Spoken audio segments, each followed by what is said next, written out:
Ну, на самом-то деле, вот сейчас мы находимся на турнире, мы выиграли сегодня первую игру, мы очень довольны, в принципе, все хорошо.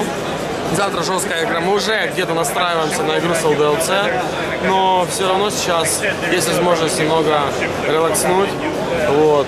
Подожди, как тебе вообще формат? Вы сыграли одну игру в день, у вас есть возможность отдохнуть, Это крутой формат. В 1.6 таким форматом мы выигрывали чемпионаты мира. Это проводили ESL. Подожди, но вот я помню, в Ганновере вы были, и у вас, чтобы выйти в финал, у вас было там две плотные Best of 3. У нас нет. У нас в день игралось одно Best of 3, но группа игралась в первый день, по-моему, вся. То есть в группе игралось там 5 игр или 4, а потом каждый день шла Best of 3. То есть там четвертьфинал, Best of 3, следующий день полуфинал и следующий день финал. Это очень удобно, то есть тебе нужно настроиться на одного соперника, тебе нужно настроиться, то есть ты вышел в стадию плей-офф, конечно же. Тебе нужно настроиться на одного соперника, тебе нужно настроиться на один матч. Тебе нужно, ты примерно прокрутив в голове, какие карты ты будешь играть с командой, ты можешь подготовить эти карты именно конкретно. То есть у тебя бывает, там, знаешь, у геймеров какая-то там нервозность перед турниром, какие-то переживания. Я знаю, это как бы довольно-таки распространенная вещь среди геймеров, что там геймеры не высыпаются часто перед турнирами, да, вот перед такими крупными турнирами. Даже сегодня вот ребята там Сист и Владислав реально не могли уснуть до 5 утра, когда вся команда уже в 2 спала. То есть до 2, да, кто-то в час, кто-то в 2. Нет, они просто лежали и втычили, потому что не могли заснуть. Вот, причем они втычили поодиночке, потом поняли, что они вдвоем не спят. То есть они отвернулись, ну, как бы в одной комнате, не обращали внимания. Но тут сам смысл, что ребята не выспались, и я уверенно говорю, ребята, слушайте, у нас одна, максимум 2 игры сегодня, поэтому вы не переживайте, если ты даже не выспался, тебе сил навсегда хватит. Я помню те турниры, когда мы играли по, ну, не знаю, не буду говорить, сколько игр, но могу сказать уверенно, что были турниры, когда мы просыпались в 7 утра, а играли его в 4 ночи. И это, конечно, не то, что выматывает. Обидно, когда ты проигрываешь не из-за фактора игры, а из-за жизненного фактора. Из-за того, что из-за внешних факторов. Да, из-за внешних. Потому что ты не можешь, человек не может столько пробыть за компьютером. Это, скорее всего, ошибка организаторов в данный момент. Это большая ошибка организаторов, и она встречалась раньше очень часто на турнирах. Сейчас, слава богу, это все, киберспорт выходит на уровень профессионализма, 100% профессионализма. Сейчас у людей появляются тренировочные базы, тренера. То есть мы можем отметить, что есть у команды Титан тренер, есть у команды НИП тренер. То есть я думаю, что скоро это дойдет до уровня массажиста, психолога. Обязательно, может быть, не диетолога, но режима, в котором соблюдается правильное питание, чтобы человек был готов к любым экстремальным ситуациям, которые могут сложиться у него на турнире. Ну вот тренер в Нави будет тренер? Но могу сказать, что отчасти внешнего фактора жизненного нашим тренером является сейчас Женя, наш менеджер, и он очень круто все делает. То есть он дает вам, скажем так, закрывает вам сферу там, психологии, да, именно психологии, жизни, то есть все, что не касается игры, всех остальных моментов. Именно игровой тренер, в первую очередь, мы каждый сами себе, вот, потому что особенно я, Ванька и Серега, мы уже имеем немаленький опыт за плечами, поэтому мы знаем. 15, наверное. Ну, не 15, но давай, десятка точно.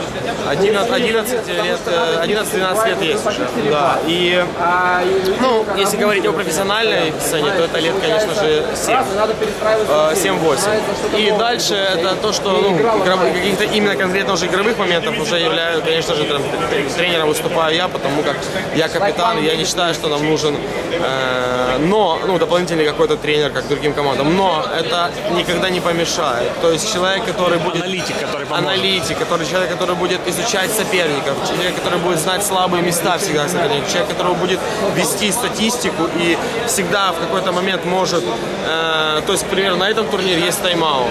Когда человек рядом, разбирающий в Counter-Strike, имеющий опыт, который будет стоять за плечами и в нужный момент увидит, что у команды что-то не получается и конкретно поймет, из-за чего это не получается, может команда взять тайм-аут, и он может спокойно обратить внимание команду на то, что нужно делать, как нужно изменить и так далее. И это может сработать.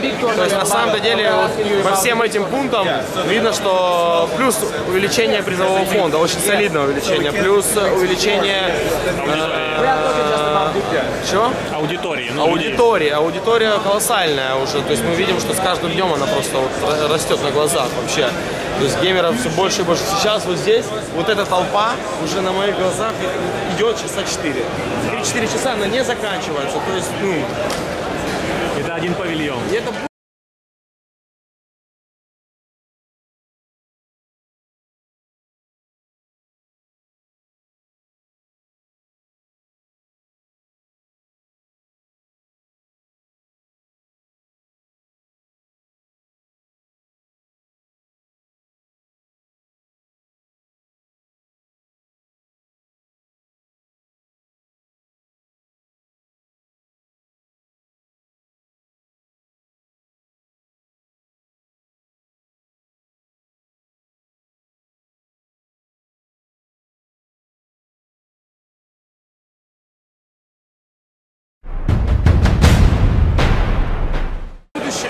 Да, это будущее наше. И на самом-то деле сейчас вот у людей меняется вот представление о геймерах. То есть если раньше представление о том, что геймер это какой-то задрот в очках, да, какой-то дебилоид, то сейчас очень много умных, действительно интересных людей, которые играют в компьютерные игры, и очень образованных, и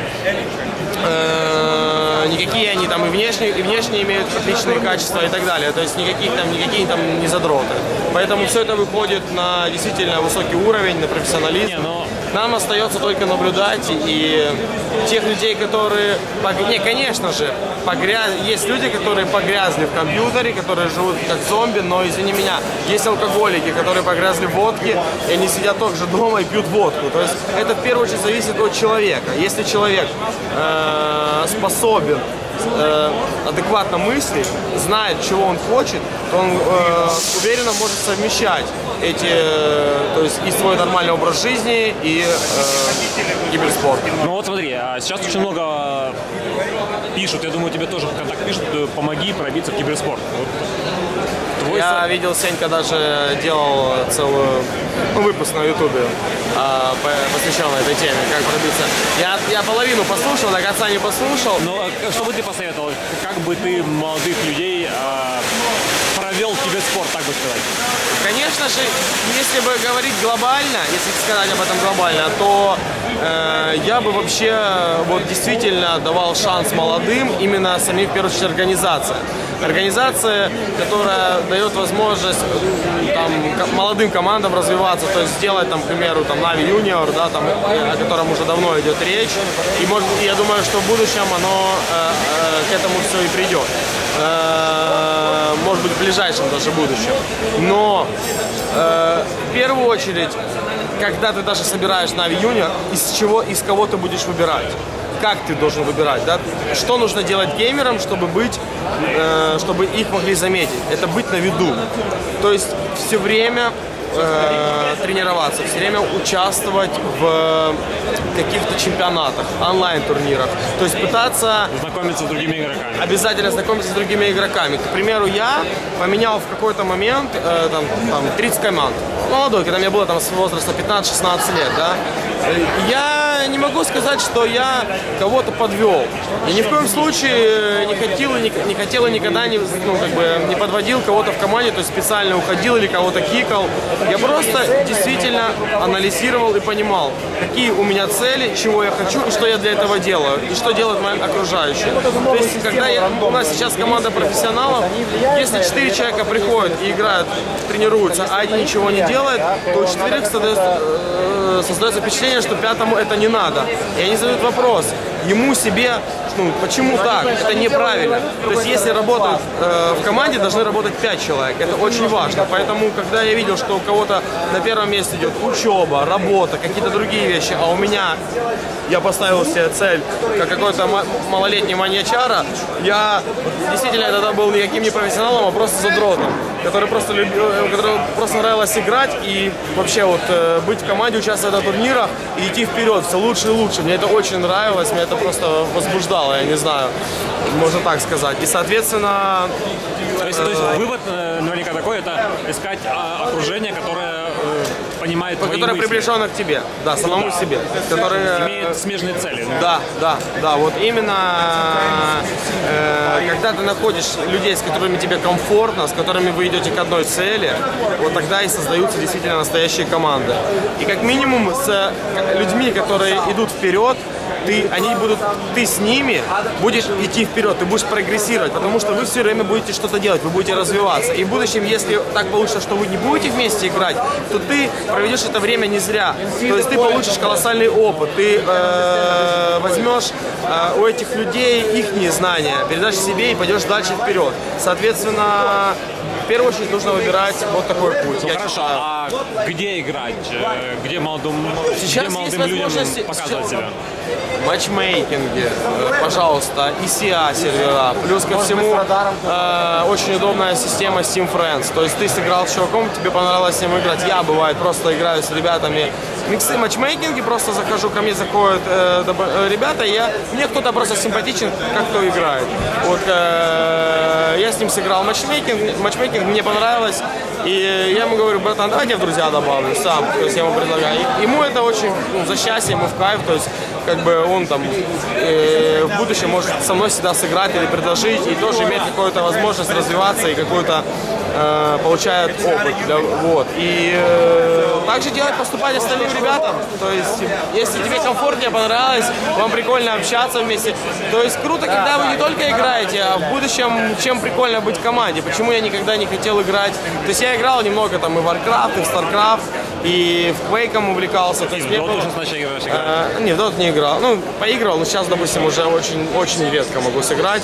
И в чем, что меня именно привлекала командная игра, именно сама атмосфера. То, что мы вместе, что мы там какие-то поездки, какая-то, ну вот в том возрасте мне это очень нравилось. Соответственно, помимо игры, много других вещей. То есть за счет киберспорта у меня появилось очень много друзей, завел нереально кучу просто знакомств по всему миру. Причем с девушками в том числе? Конечно же. Делаю сейчас очень много девчонок тоже увлекаются. Мне очень забавно играть с девчонками, которые играют, правда, больше сейчас почему-то именно в доту, но очень смешно их реакция на то, они такие эмоциональные, я сказать, существа. Эмоциональные люди. Я это сказал, девчонки, не обижайтесь.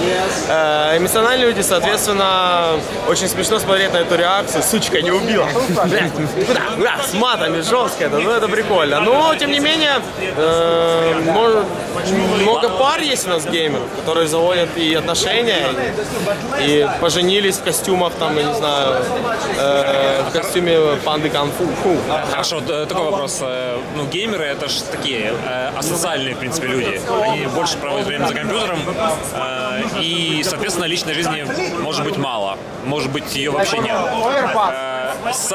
Совет тем игрокам, у которых нет девушки, как ее найти? Как ее найти? Так, нормально видите. Только серьезно. Как найти девушку? Да, для геймеров. Сайты знакомств. Если ты не можешь... Это твой метод. Я так очень много находил девушек. Если ты не можешь... во-первых, вопрос, ты должен ответить себе, задать его честно. Готов ли ты спокойно подойти к понравившейся девушке в жизни и просто с ней познакомиться? На самом-то деле это очень просто. То есть, когда ты подходишь и начинаешь тупить, можно вами познакомиться. А вы завтра что делаете? Ой, а как вас зовут? Все, я ушел. Понимаешь, это бред. Ты должен себе откровенно сказать, если ты готов, то, пожалуйста, заводи знакомство в жизни. Ничего не мешает. Очень много девчонок, которые знакомятся в интернете. Почему они не могут также познакомиться в жизни? Начинаются приходить в голову разные мысли нехорошие. Типа, у нее есть, наверное, парень, она такая красивая, я не смогу там, или еще что-то.